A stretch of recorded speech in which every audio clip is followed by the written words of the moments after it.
When it then came to that I made the decision I want to have a podcast, it was really one day at a time, almost like very stubborn, because I was so determined to start a podcast that every day I would have like a little goal, like, okay, today I'm going to learn how to edit an audio file.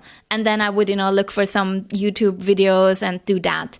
And then, of course, I couldn't manage to do it within a day. So then I would put it on the list again for me the next day. Okay, tomorrow I'm gonna master this and I'm gonna learn how to cut an audio file. Okay, and then next day I would have on my list, I need to find an intro music for my podcast. So every day it was like an accumulation of really tiny steps. And then I would stick to it.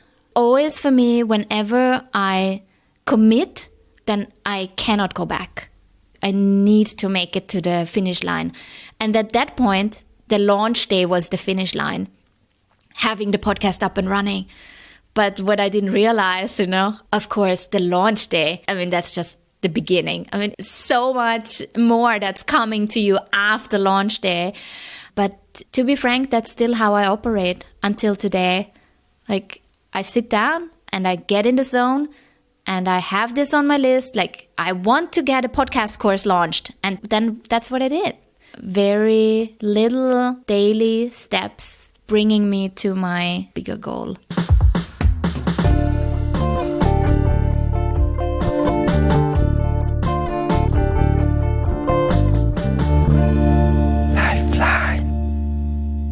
Hello everyone, my name is Din Long and welcome to the podcast Lifeline. In this podcast, I will interview people who are having a positive impact in their community and have a strong message that deserves to be shared. We will dive deeper into their journey becoming a changemaker, and hopefully you can take away some insights for your own journey. And please do subscribe to Lifeline on YouTube, Apple Podcast, or any platform that you are using. And also you can share this episode with your friends if you like it. It's really what helps me the most. Regina launched #Impact Podcast to amplify the voices of changemakers in Hong Kong. She launched her podcast in 2017 to follow a long-standing dream with no particular expectations nor previous experience. #Impact is now one of the main podcasts in Hong Kong and a genuine social enterprise that also empowers aspiring podcasters to get started. Regina never had a master life plan. She just wanted to do things that are not mainstream, to be happy every day and to put a smile on people's face. We discuss how she reinvented herself from scratch at each stage of her life, why she's not taking herself too seriously, and how she manages to be a successful mompreneur with 3 loving kids. I'm so excited. Okay. Guten Tag, Regina. Hello. Hi, Din Long. I'm so happy to have you on Lifeline. It's a long story. I will summarize a bit how we know each other. So I always start just by reminding a bit how I know the guest. We met in Hong Kong in 2016, so it's a long time ago, I think. Yeah, something like this. And we met in this crazy cool event that we're organizing with So Good, a pitching night with a lot of people. I think one of the best experience I had. And you were in the audience. You met my colleague Berenice, and then we met again once. And you had this. You were launching your own podcast, so #Impact. So we'll get back to it during this episode. And we talked. And then, you interviewed me, Berenice, and Clément for So Good. So that was my first podcast a few years ago, and now I'm so happy that we switched positions, so now I can ask you all the difficult questions that you asked me. Okay, now I'm nervous, Din Long. No, don't be nervous, no worries. So I've been following your amazing journey ever since. So just to introduce you quickly, you are an amazing podcast host. You are also teaching at university, and you are a mompreneur. So I was reading an article that said you were a mompreneur, and actually that's true. I never had this term in mind, but that's true. You have 3 kids. But we'll come back to everything. But I invite you if you want to introduce yourself, where you're calling from, what you're doing currently. Yeah, thank you so much for having me on your show, Din Long. It makes me so happy that you're having your own podcast now. I'm so proud of you. I love your show. You have amazing guests and all of them are so inspiring. So if you're listening here for the first time, make sure that you also check out all the other podcasts that Din Long put out there in the world, because you really find some really amazing stories that are so touching, and that makes me really grateful for you inviting me on your show. So thank you for that. I'm based in Hong Kong. That's where I've been living for the last 6 years, but I'm originally from Vienna, and I'm a China studies major, and that's what brought me to China in the first place.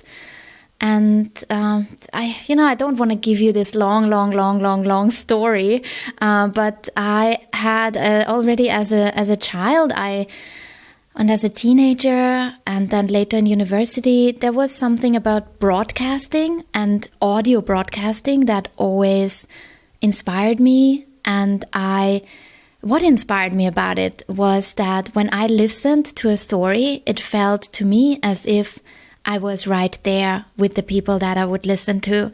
No matter where I was, it felt as if I'm sitting right there with them at the table. And I felt that I connected with these stories. And that's really what inspired me to start my own audio production. Of course, it was not a straightforward process like that. I worked in other fields before. I had to teach myself how to do a podcast. But that's what I'm doing now. This is what I am doing. I am building a podcasting business that focuses on leveraging the power of voice to drive positive change. So I interview amazing people that are driving social initiatives here in Hong Kong, but now also all over the world, with co-hosts that I also include. And we tell stories that hopefully make people feel exactly the same way like I just shared with you, like how I always feel when I listen to stories, as if I'm right there. It resonates, and I hope to inspire people to take action and make positive change themselves as well. Oh, that's such a beautiful intro. So I will start just by saying, everyone who's listening now, do have a listen to Regina's episode. She has so many, I think more than 100. I'm sure more than 100. So go ahead, pause this episode and check Regina's podcast. Cool. No, I was reading all your stories. I listened a lot to your stories, audio, written articles. I watched every video of you.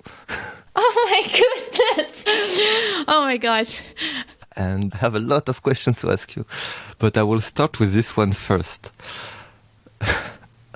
What was the first thing you heard this morning?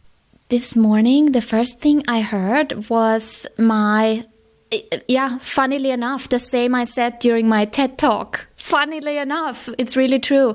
I heard my older daughter's voice. That's what kind of woke me up this morning. She usually doesn't come in our bedroom anymore, but tonight she did. And so I heard her, and I freaked out because I had another little baby sleeping right there in bed with me. So I was really worried that she's going to wake him up. And of course she did. So my morning started very early with my beautiful children's voices. But they have amazing voices. But sometimes at 5 o'clock in the morning, you really rather wish they wouldn't use their voice just yet. But that was it this morning. 5 o'clock in the morning. Oh, cool. I think the main part of today will speak about #impact. But I also want for you to share your life before that. And I've read in this great article something which said that as a child you were directing and acting in your own plays. You were asking money for the tickets, and you were in charge of your fictional radio and TV show. I think that's great. Can you speak more about it? Oh my gosh, yeah. Oh, I could talk for ages about that, Din Long. I hope I'm not going to bore your audience, and I will really try to keep it short. But it's just such a fond memory I have.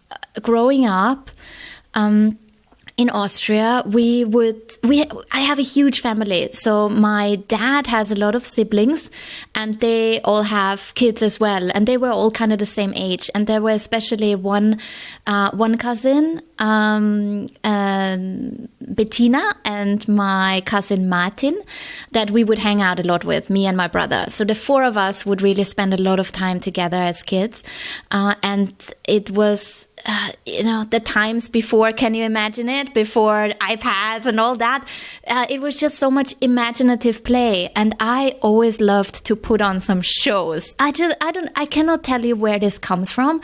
It was just something I thought was so entertaining and fun to do. And my cousin Bettina, she loved it. She really wanted to do this with me, and we would always make up things. Either we would interview each other and we would be interview reporters, we would record it, or we would just put up like a Take That. Take That was really big back then. I don't know who still knows that boy band, but yeah, I loved them. So we would put up a Take That show, and we would dance for our families. So our family would hang out, the grown-ups would sit together, have their coffees and so on. And then after a few hours, we had been practicing, and my brother and my cousin, they were not so excited about it, but I gave them all a role. Yeah, my brother was usually in charge of music, so he had to press play on the CD player, and my other cousin Martin, he was in charge of lights, so he flashed like a flashlight at us, and me and Bettina, we were doing the dancing or the whatever we had practiced, right? But yeah, we asked for money for that because, hard work. So people gotta buy some tickets. So we got some, a few shilling. Shilling was the currency in Austria back then. And we could collect some shilling, and we would just have a lot of fun doing that. And yeah, sometimes I wish I could, just, I don't know, not go back, but it's just a really fond memory. And what makes me really happy is that I kind of see in my older daughter, there's something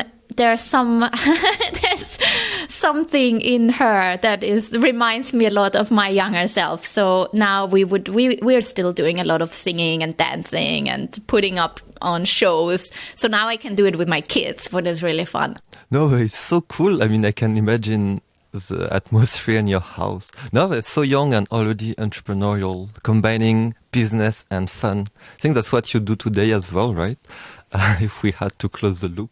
Yeah, definitely. Yeah. So Jana, so you mentioned that you took Chinese studies. Yeah, I wonder why. Why did you take Chinese studies? Why did I do that? Now we just talked about my passion for performance. So that was my true passion. And I wanted to get into acting school. After high school, I was also part of the drama class in my high school. So one of my dreams was to become an actress. So that was my main kind of like goal after high school. But then I didn't get into that acting school. And to be frank, I was also seeing that how many other people are trying to go that path, and how hard is it for a few people to get into these acting schools. And that's what then happened. I decided that, no, I'm not willing. Like, I didn't want it enough. If I would have wanted it enough, then I would have queued up there again the next year. But I loved acting, but I wasn't willing to really try for so many years to make this career work for me. And I wanted to learn. So languages always fascinated me. And Chinese seemed really, really exotic. I had never been in China before. And it seemed really difficult as well. And so it was kind of like a good challenge for me as well to try it out. And it was actually an advice from like my mom's partner at that time. Her life partner at that time was really nudging me towards it. He didn't say I should do it. Like he let me come to my own conclusion, I guess. But am I glad, for that inspiration he gave me? Because I think I would have gone for like Italian or so, something more close to home. But because he kind of he planted that idea in my head, like, why don't you do something that not everyone does, Regina? Why have you ever thought about Chinese? And of course I hadn't. But then once he said that, I started researching and I looked it up, like, okay, what would the studies imply? What would you do? And then I thought, okay, I'm just going to try it out. And you know what made me continue at that institute? Because I also signed up for theater science. So I did for one semester, I also did theater science in combination with China studies. But the China Studies Institute in Vienna was such a small and intimate institute. There were not so many students there. And the teachers were amazing. The professors, they really... they were grateful for the students that came. So they really saw every student. They knew every student by name. Can you imagine? I mean, some studies, you are like a number and you never even get to speak to that professor face to face. Yeah. So that really inspired me to keep going. And that's what made me in the end, I graduated with a master's degree. I went to China to work there. I met my husband in Beijing when we were both students. This decision to study Chinese was so random for me at that point, but it really, it led me into a path that I wouldn't have the life I have now if it wasn't for that decision, right? Isn't it funny? Yeah. So, yeah, it was a little bit of an experiment, to be frank, but it worked out. Yeah, it's great. So there's one sentence I love, it's from the speech of Steve Jobs, who says, connect the dots backwards. Because, back then, you just go there, you have, I guess, no clue what you can do after, what you will even do during the studies, right? You're just like, okay, exotic, not mainstream, let's go for it. But in the end, it really shaped everything else. And I feel like you're a bit like this, like spontaneous, because I've read somewhere as well. So you did your exchange to China, and then after your studies, you were like with your, not sure if he was your husband yet, but with your partner, you were like, oh, let's just go to China, find a job. Still no plans. I feel like it's something that, you were always like this, just do stuff and no plans and let's see how it goes. Yeah, I don't know if I was always like that. I'm actually often not so good with change. I don't feel like I'm such a risk taker when I'm in it, when I'm in my life. I don't feel like I take a lot of risks. But as you say, like looking back, connecting the dots, yeah, that was quite badass, actually. Like my family, they couldn't believe it when we did that. Yeah. So we were living in Vienna at that time after we both graduated from university. We were in Sweden for a while. So my husband is from Sweden. So we went and lived there for a while. But then when the economic crisis was like the 2008, there was this economic crisis and there were not so many great jobs for student graduates. It was really hard to get the foot in the door somewhere. And then we said, let's do that. Let's just go for a year. And we had some friends that were living in Shanghai at the time that we knew from back from our studies. And we just, we packed our bags and, with 2 suitcases and bought a plane ticket. And off we went. And we didn't have a job. Neither of us had a job. So we just said, okay, we can have a tourist visa for 3 weeks back then. 3 months back then. That was the regulations, right? So you could get a 3 months visa in mainland China. And then we said, if we find something within these 3 months, then we're going to stay. And if not, then we're just going to go back. There's nothing to lose, really, because in Vienna, there weren't any great jobs anyway for us at that point. But then we both found jobs there that then brought us in later to Beijing, and that eventually also brought us to Hong Kong. So I think our families, they were seeing it more as risk-taking at that point. Yeah, they were a bit shocked. Like, what are you doing? Are you sure? But for us, it was just like, nothing to lose, really. We were young. I mean, we're still quite young, but then we were really young. That was like mid-20s feels like really young now to me. So it was I think sometimes you don't give yourself enough credit for that you are brave in that moment. Yeah, but looking back, I think, wow, that was brave. And looking even further back, I think when I went to study in Beijing for a full year, so that was before I met my husband, before I graduated from university, when I really went on a plane for the first time on my own. So then I had just turned 20 or 21. And that, to me back then, it didn't feel so big. But when I look at it now, thinking about if my kids are ever going to do that, right? Leaving home and going away and going abroad for a year. And this was before you could connect with me. I would maybe send home a message from a internet cafe once a month or so to my family. You were really kind of off the grid, living in China. And now I think wow, I was a cool kid then, but back then I didn't feel like that. I felt really small and insecure. Yeah, no, for me it's very interesting because it's also a bit the story of how #impact was born, right? Because, I think you can speak about it for 10 hours, but, so you spend a few years in China, then you moved to Hong Kong, you started #impact, and you will explain better than me, but it was also, you had no particular plan. I wonder, did you have a plan B? Because, you went to China, you had a plan B. If it doesn't work, I go back home. What was the different situation for when you launched #impact?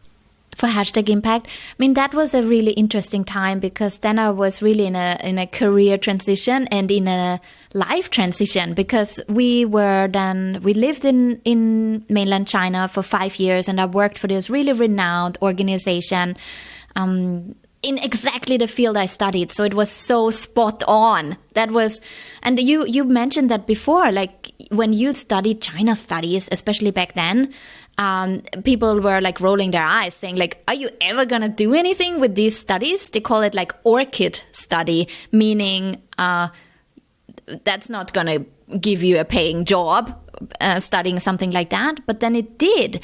And when we moved to Hong Kong for my husband's job, that would have been the natural thing to do, to continue working for that organization. That was, that was a great organization, and I had a great job within that organization that was also very impactful.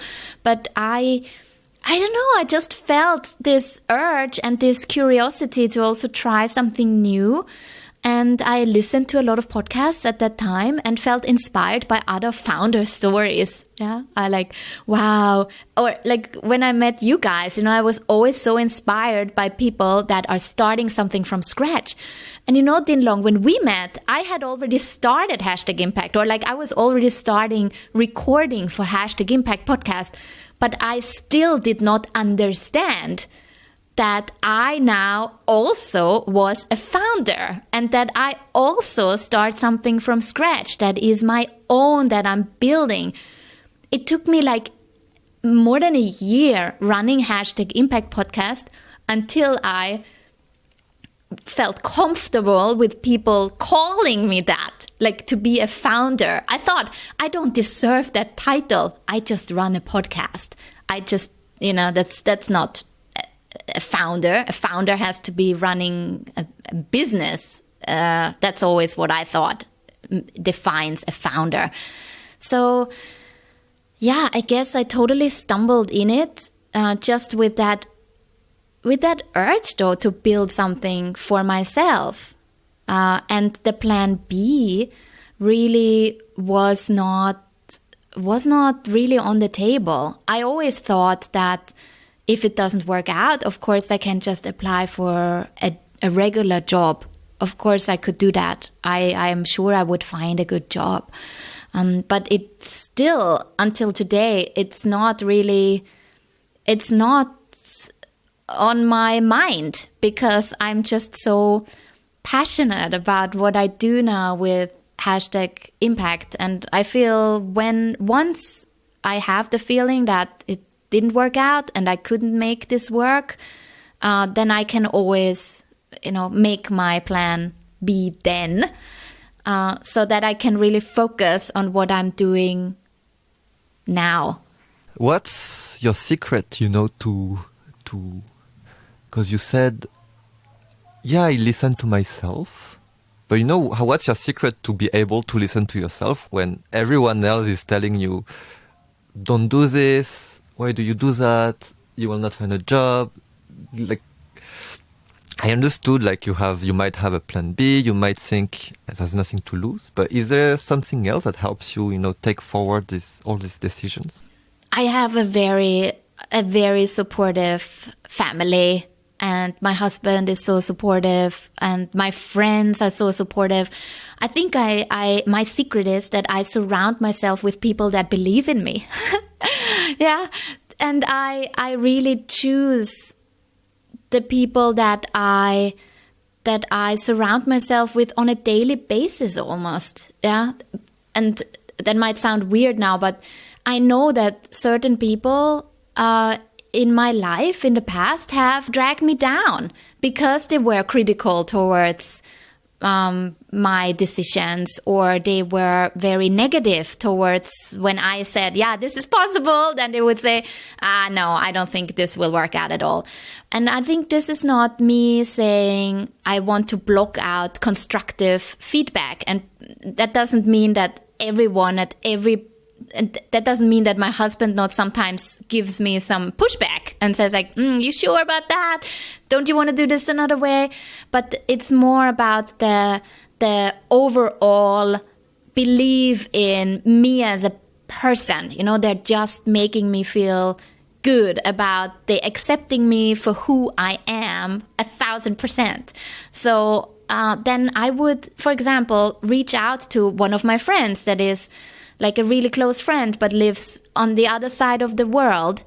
But I know that I've had a tough day and that I'm questioning some of my, things that I've lined up for #impact. And I worry, is this gonna fly? Like the podcasting course, like, am I wasting my time here building a course for people to also start their impactful podcast? But then I would make a decision of who am I sharing this with? I'm having a tough day. Who am I gonna now send a voice message saying, I don't know if this is gonna work? Because of course I also face these days of that. But I always know that my support system, these friends, family, my husband, that they will know what to say, what I need to hear in that moment. And that's usually, I believe in you. I think that's all it needs. It doesn't need to be any advice on how should I frame this course or how should I market this course. It's more to get the reminder of I can believe in myself because these important people also believe in me. And then I can do and make my dreams come true no matter how hard it feels sometimes. So it's all about choosing who you're listening to, like listening to those who support you, and just all those who say you cannot make it, you don't listen to them, or you try to. I mean, it's easy to say not listen to them because it always still, I guess, affects you, right? But it's about how do you handle this criticism and still move forward. So you mentioned that during these times you were listening to a lot of podcasts. And you learned a lot from them. So I'm wondering, what did you learn from listening to podcasts? What do I learn? I learn that everyone is confused and lost and scared at times, and that everyone fails, and that that's okay. I think the shows I choose to listen to are very raw and very authentic, and that helps me then to be authentic myself as well, or to feel inspired by that authenticity and showing that vulnerability, to see for myself. Yeah, it's everyone feels like that. That's something that we as human, no matter where you live, no matter what, no matter who or where you are, that's something that kind of connects all of us. I think that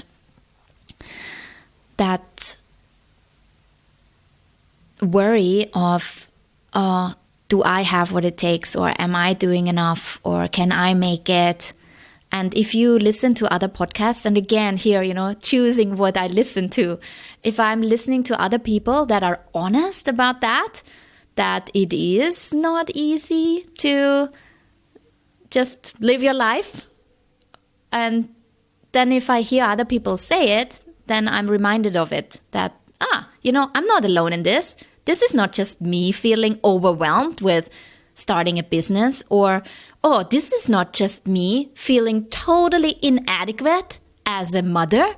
Like this also, like no matter in what stage of life I am, there are things that challenge me, having a child for the first time, then introducing another child to the family and another child to the family, living abroad now so far away in this crazy Corona year. We just talked about it, like feeling homesick, not being able to see my family for such a long time. No matter in what kind of stage of life I am, no matter what challenge I face myself, I think there are some podcasts and some shows where I find so much comfort just by hearing the hosts or the people that are interviewed. And that's usually what I like to listen to, like these interview shows, where I find so much comfort in hearing other people share their stories, and then finding myself in it. They say something and it totally makes sense for me in that moment. And that gives me a lot of strength, actually. Hearing other people share their vulnerability and how lost and confused they are gives me a lot of strength to get through challenges myself. Beyond your own podcasts, which podcast do you share the most to people, or try to convince people to listen to? Oh, wow. That's a difficult one, because there are a few, and it always depends on the person as well, like what they're struggling with in that moment, right? Just as I shared. I think, though, the one I share most, that I keep mentioning, is the On Being podcast. Have you listened to that one? Also, it's a female host that really inspires me in the way she leads the conversations. So I don't just feel inspired by her guests, but also by her as a host. And the topics that she covers are so full of depth and yeah, it's kind of like almost my self-care, listening to an episode of On Being, because it usually discusses spirituality. All kinds of religions are invited. It's so open, and I learn so much about different countries, different perspectives. Yeah, and this just feels refreshing when it is done in a way that is so authentic and in a very vulnerable way, because the host is kind of like getting it out of the guests, leading the guests in a beautiful way. So these conversations are like, how would I describe them? They're like a warm hug, like you listen to that and you feel like someone just gave you a hug. It's so nice. So I guess it's what you wanted to do since the beginning, since you were inspired by this kind of interviews. It's what you had in mind for #impact. Oh yeah, definitely. Always. I mean, I I guess all the founders are a little bit like that, right? Now I'm embracing the title as a founder. I am a founder now, yeah? So I think everyone who starts something from scratch comes in there with their own passion and something that really touches them, or they are really upset about a problem and they want to solve that. And for me, it's always a big part of my #impact journey is my love for audio storytelling, and I just want to share that with other people. That warm hug that audio can give you.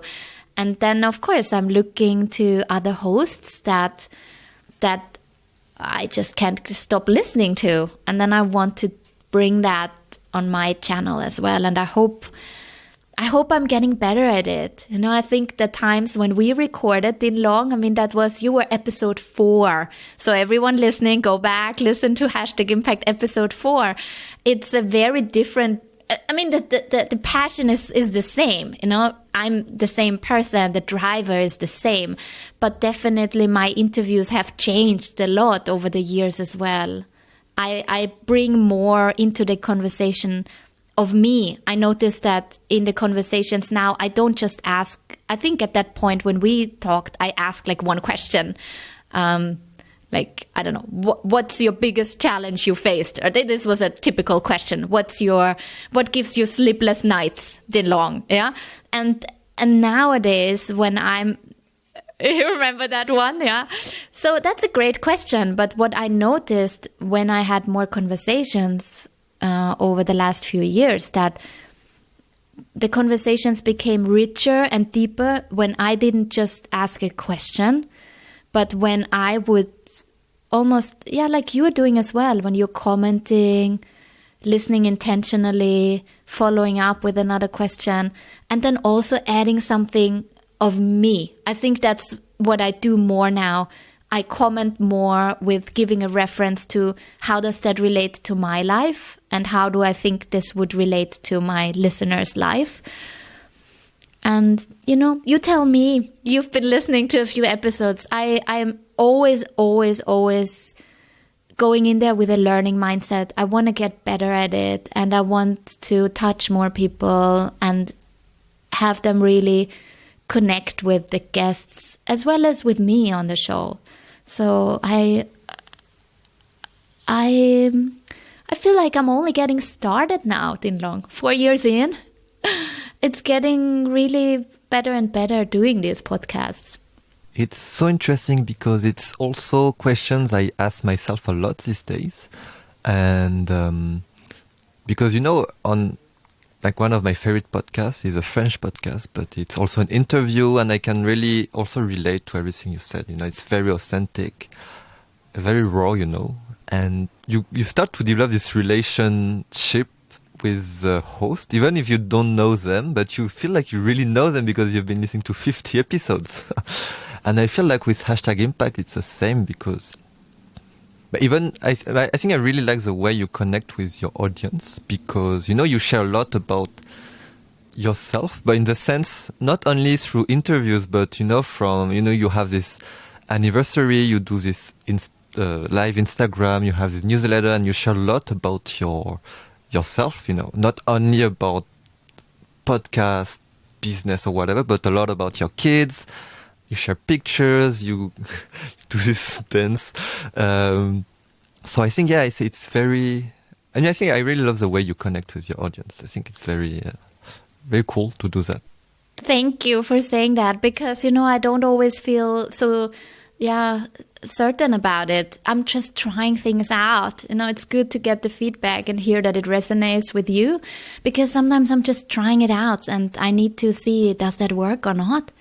And I'm constantly experimenting and trying. Like, are people, do they really want to see me do a little Instagram dance, a happy dance? But, oh my God, people loved that. Yeah, like, I don't know if you saw that, but I have this Insta channel now also for my students, like where I'm like really celebrating my podcasting students.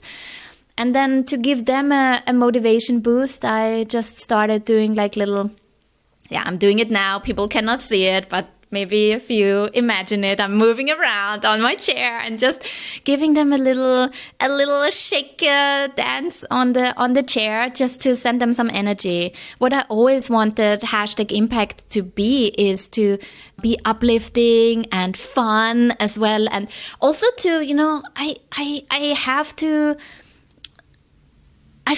I just have to be myself, and sometimes I cannot take myself too seriously either. I cannot be so serious, even though we're talking about serious topics, and I really need people to listen to the topics we discuss, and they are hard to digest very often, heartbreaking issues. But at the same time, I felt working for me and my audience to keep it at times also lighthearted, to share, not necessarily about the topics, but just about the journey of the podcast, kind of like brings them in, because then they can relate to that. And hopefully it's something that where they can also, because sometimes they also don't feel like they can do it that way.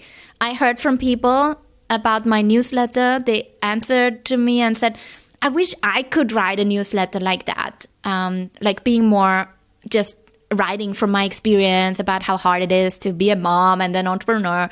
And then I asked them, like, so why don't you do it? But then they feel it's not maybe part of their brand, and it doesn't fit. Of course, it has to fit you, the way you share. But yeah, I'm happy to hear that you enjoy it. So that already gives me motivation to keep going. Din Long, thank you. No, definitely. I mean, because I guess some people will not like it, and it's normal. It's about also you choosing who you want your listeners to be. You want your listeners to enjoy this kind of connection with the host. And yeah, too bad for those who don't enjoy it. They can listen to other podcasts. I wanted to come back to the beginnings of #impacts. Where did I put the S there? #impact. So you arrived in Hong Kong. Could you share, like, how did you make it work? How did you make it start? Yeah, every single day I would just try to implement something and learn something. So once I decided, just to come to the decision to start the podcast was already a process of I think a year, because I was freelancing for some media organizations in Hong Kong. Also, I had a little baby, so there was also that part of my life that had totally changed. I looked for having a job that would allow me to have also more flexibility. So there was a big part of that as well, that I knew I also wanted to raise a family, and I knew that I also wanted more than one kid. So that was all in the back of my head, of course, as well, to build my passion project then turned business in a way that I could still be there for my children. So that was a big part of it as well, of course. But when it then came to that I made the decision I want to have a podcast, it was really one day at a time, almost like very stubborn. Yeah. And that's I think sometimes it makes me a bit upset that I'm a bit stubborn. But in that sense, it was a good thing to have, because I was so determined to start a podcast that I would, every day, I would have like a little goal, like, okay, today I'm going to learn how to edit an audio file. And then I would, look for some YouTube videos and do that. And then, of course, I couldn't manage to do it within a day. So then I would put it on the list again for me the next day. Okay, tomorrow I'm gonna master this and I'm gonna learn how to cut an audio file. Okay, and then next day I would have on my list, I need to find an intro music for my podcast. So every day it was like an accumulation of really tiny steps, because I also didn't have so much time on my hand. My baby was still, she was a year old, but she was still very demanding. But when I sat down at my bedroom at the time, and I closed the door, and I had my daughter on the other end of the door with the caretaker, I would shut her out completely. I put on the headset and I'm like, now I'm in the podcasting zone and I'm doing this. And then I would only have, sometimes I would have an hour, sometimes I would have 2, sometimes I would have 4. Yeah. So it was different day by day, depending on how was the kid, how did I have interviews, did I go meet you guys?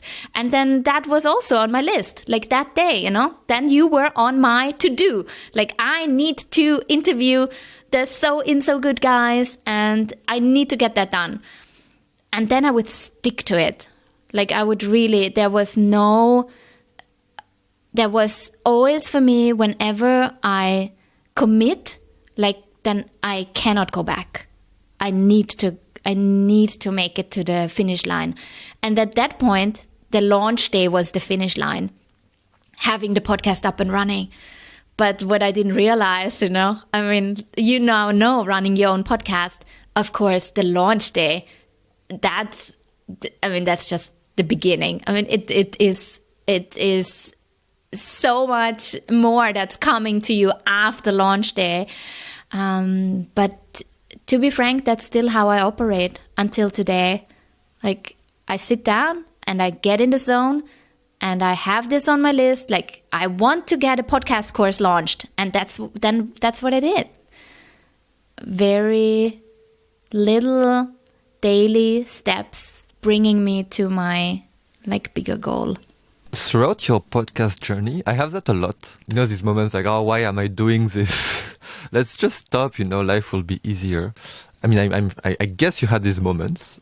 And what helps you to remove that feeling? The people I meet, the connections I can make thanks to my podcast, it brings me so much joy. Like, so much joy to build these connections with my guests. And now also, of course, then also build these connections to my co-hosts and mentees and interns, the people that have become part of the #Impact team. I also feel this responsibility to them now. Yeah, they want to get their voice heard on our channel. I cannot stop now. And I wouldn't want to either. And the same goes for my students, like the people that are running through my course and now launching their own podcasts. It's so rewarding. And, in the end, you never know what happens. Like, I have this immense privilege now to be able to build this business because, let's be honest, like, I have my supportive husband who can support with the, that we have a roof over the house, not over the house, roof over, what's the expression? I can't even know how to say, that we can pay rent. Let's say it like that. Like, we pay rent. So of course, in this today's economic climate, you cannot take anything for granted. Nothing. No job is secure. Nothing is fixed. Everything. I have seen so many people this year losing their jobs left and right. I see this now for me as a daily, like really daily opportunity to build this as good and as maybe not quick, but to really take every day I have to work on this, because you never know what happens. One day maybe we are not going to be able to live like this anymore, and I will have to also help with paying the rent and all that. And of course I will. And of course I have in the past. So this is just the driver, I think, for me to, why should I stop now? Of course it's not easy. And of course it's an investment, because if I would have a regular job, then I would have a paycheck that would allow me to contribute more to our family budget, right? But at the same time, I think if I'm not doing this now, who knows if I can in 5 years, right? So that's a big driver for me to not give up. Did you know from the start that you wanted to create a podcast business? I mean, not only a free podcast, but podcast with something else that will bring in revenues. Was it an ambition from the start, or did you switch your mindset at some point?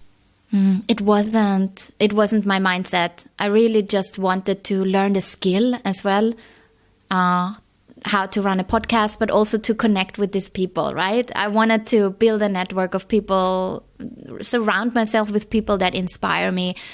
And it was not my intention to monetize it. That's not how I started, because as I said, I had small children. I knew that was a priority in my life at that time. I wanted to be there for my children, and I didn't really see yet how I would even monetize it.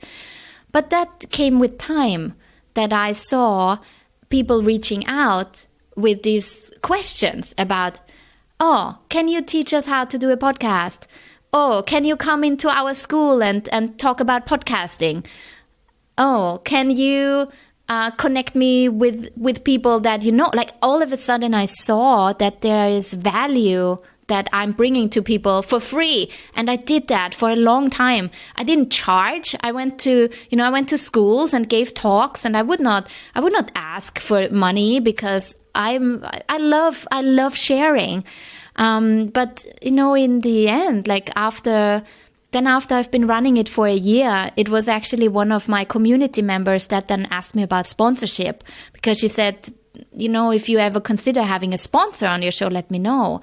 And I think that's when my mindset shifted, because then I saw, okay, if I'm taking on a sponsor, then this is a business, there is value there. Then I understood the value also of the education I gave as well with the podcast. So that's when I then registered the business after a year into my podcasting journey.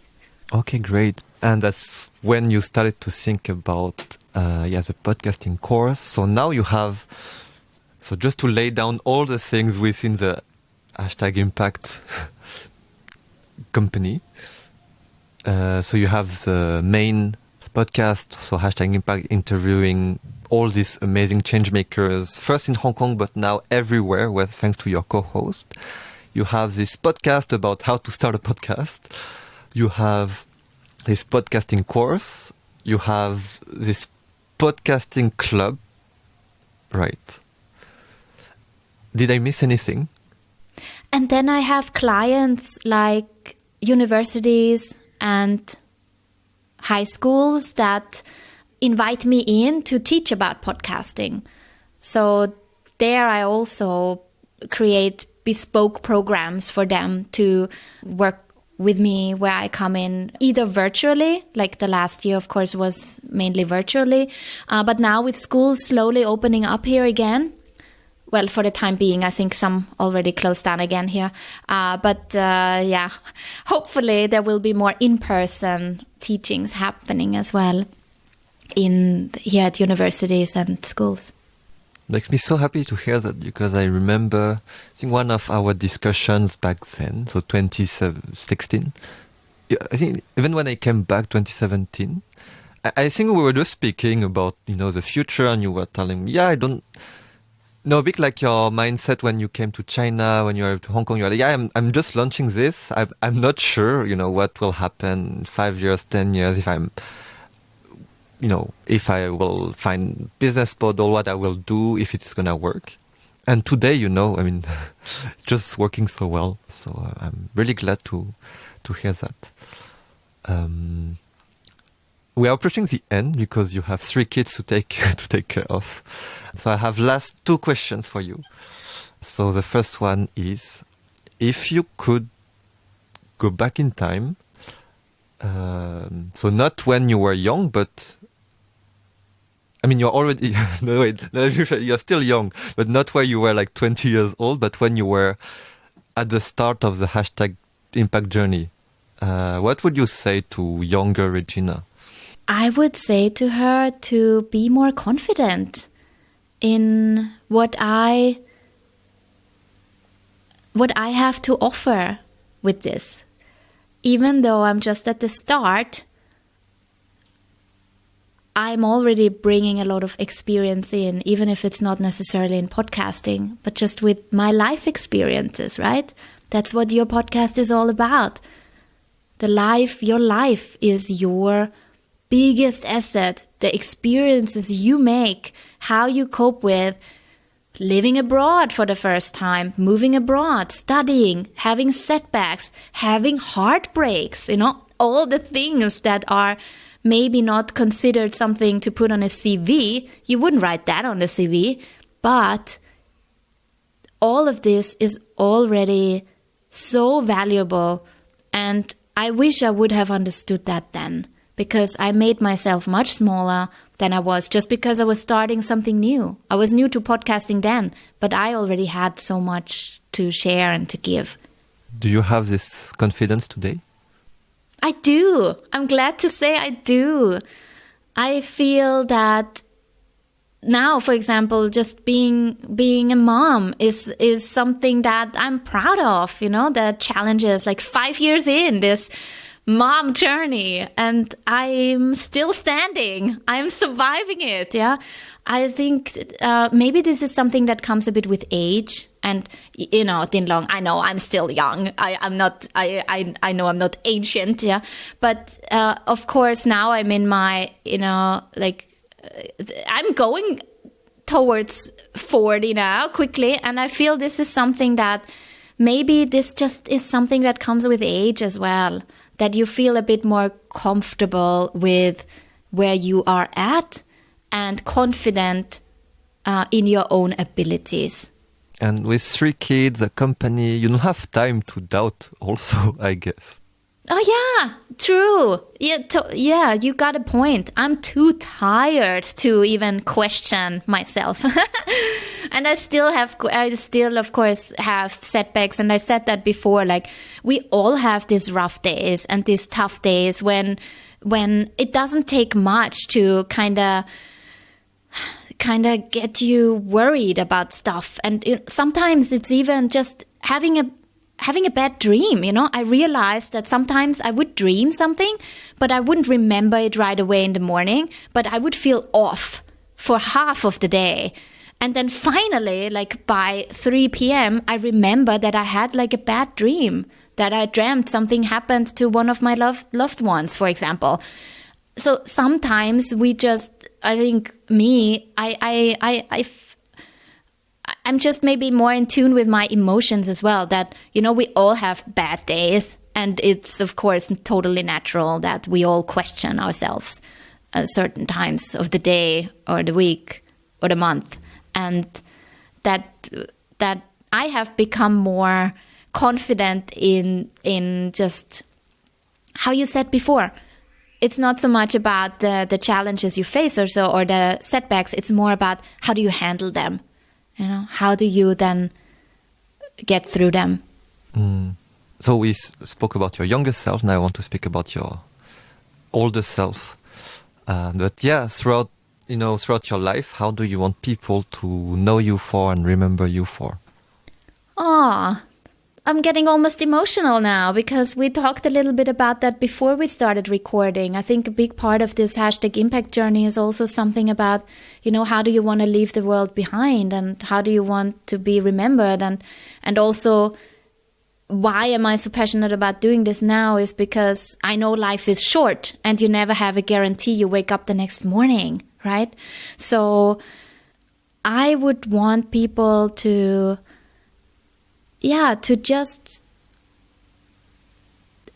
just smile, If they think of me and the journey of #impact or just as me as a person, let's just keep the business out of it, yeah?